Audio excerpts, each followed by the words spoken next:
Good morning, good afternoon, good evening. I hope everyone is having a nice weekend. Having said that, the weekend is kind of marred because of the Russia-Ukraine war.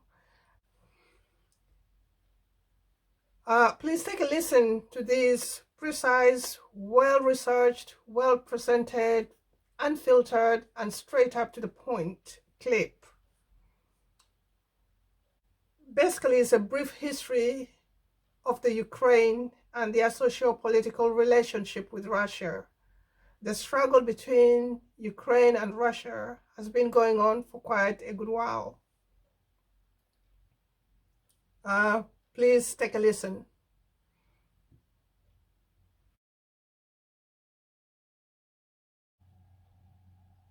To this question. In Ukraine, 71% of the people believe their country is already at war with Russia.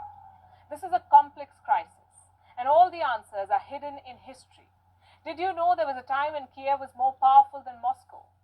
There was also a time when Ukraine and America were adversaries. Tonight, we'll bring you all these stories. We will tell you why Russian President Vladimir Putin is obsessed with Ukraine. I'm Palki Sharma and this is Gravitas Plus. We begin in the 9th century. There was a state called Kievan Rus. This is where it was located.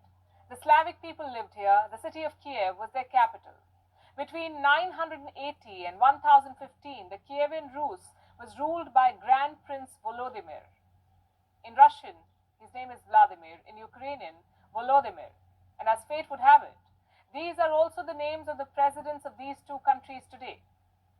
Anyway, Russians, Ukrainians, and Belarusians draw their lineage from this Slavic state. A lot changed in the centuries that followed, and for a lot of it, Ukraine was under Russian rule. In the 1900s, the two were Soviet republics.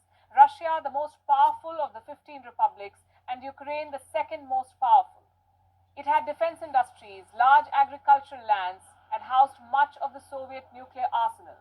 During the Cold War, Ukraine was the arch-rival of the United States. The Soviet Union collapsed in 1991. Ukraine became independent, as did Russia. Ukraine inherited much of Soviet nuclear arsenal, but gave it up to Russia in 1994. In exchange, Moscow guaranteed Ukraine's security and promised to respect its sovereignty. They signed the Budapest Memorandum along with these countries. Cut to November 2013, Viktor Yanukovych was the president of Ukraine. He had a reputation for heavy-handedness, corruption, and above all, for being openly pro-Moscow. In 2013, he rejected an EU trade deal. This deal could have meant greater integration with the European Union. Instead, Yanukovych decided to take a $15 billion bailout from Russia. To many Ukrainians, it felt like being sold to Moscow, so protests broke out. They were called Euromaidan. Euro because these protests were about Europe, and Maidan because they happened in Kiev's Maidan. This is as the Independence Square. Here, protesters chanted, "Sign the EU deal, Yanukovych must step down." Russia supported the president, the West supported the protesters. In February 2014, Yanukovych's government was toppled, the president was driven out of Ukraine, he fled to Russia. Not every Ukrainian was happy with this. Many in the Russian-speaking East wanted Yanukovych to stay. When he was driven out, the minority felt disenfranchised. On the other side of the border, Russia was angry it had lost its puppet. To salvage the situation, Moscow annexed Crimea. Why Crimea? Well, let's now zoom into this part of the world. Crimea is a peninsula. It is located in the Black Sea. In 1954, Soviet leader Nikita Khrushchev transferred Crimea. It was given to the Ukrainian Soviet Socialist Republic from the Russian Soviet Socialist Republic. Why? Khrushchev hoped the transfer would strengthen, quote-unquote, brotherly ties between the Ukrainian and Russian people. Both Russia and Crimea were part of the Soviet Union, so this transfer did not mean very much. When Ukraine became independent in 1991, Crimea joined it. The peninsula was given special autonomy. It remained home to Russian military bases. Moscow promised to respect Crimean autonomy. Many in Russia were of the opinion that Crimea should not have been allowed to join Ukraine. In 2014, when Yanukovych was ousted from power in Ukraine, Russian military began seizing government buildings in Crimea. Soon the entire peninsula was under military occupation. A referendum followed. On the 16th of March 2014, Crimeans voted to become a part of Russia. Was this vote legitimate? Well, it depends on who you ask. For Putin, this was Crimea's liberation. For the rest of the world, this was Crimea's annexation. The focus then shifted to eastern Ukraine, where Russia-backed separatists had seized territory. Ukrainian forces did not launch an all-out offensive at first, but on the 17th of July 2014, when a flight carrying 298 people was shot down by these rebels, Ukrainian forces decided to flush out the rebels.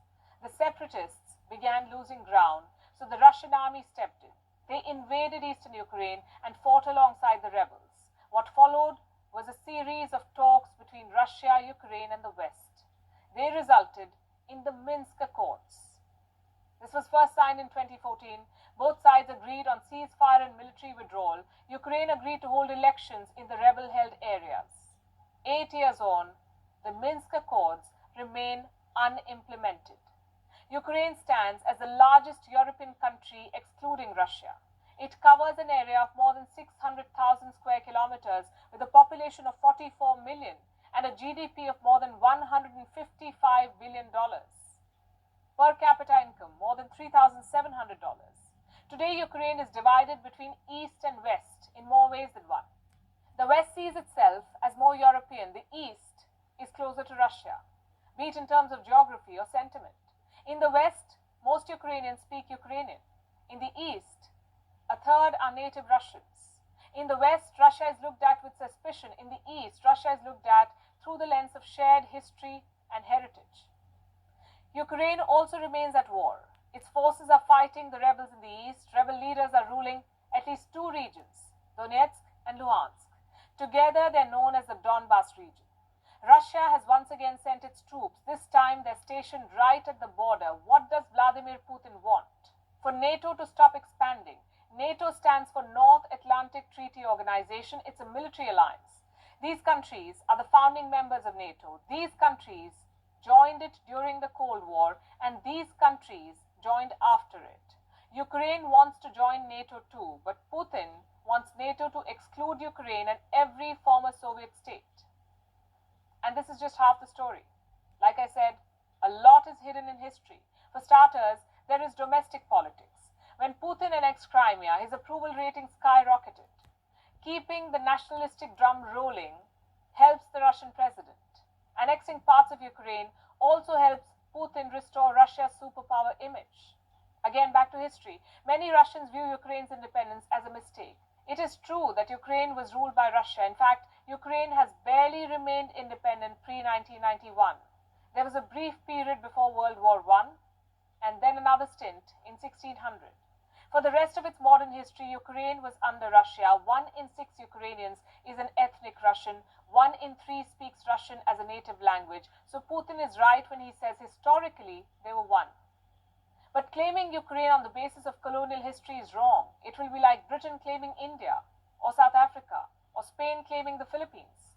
Past imperialism cannot justify present-day expansionism. Here's what else history tells us. Ukraine was forcefully Russified. Cut to 1700, Russian leader Catherine the Great started Russifying Ukraine. Ethnic Russians were shipped to this part of the world. Schools were told to teach Russian language. By 1800, the Ukrainian language was banned.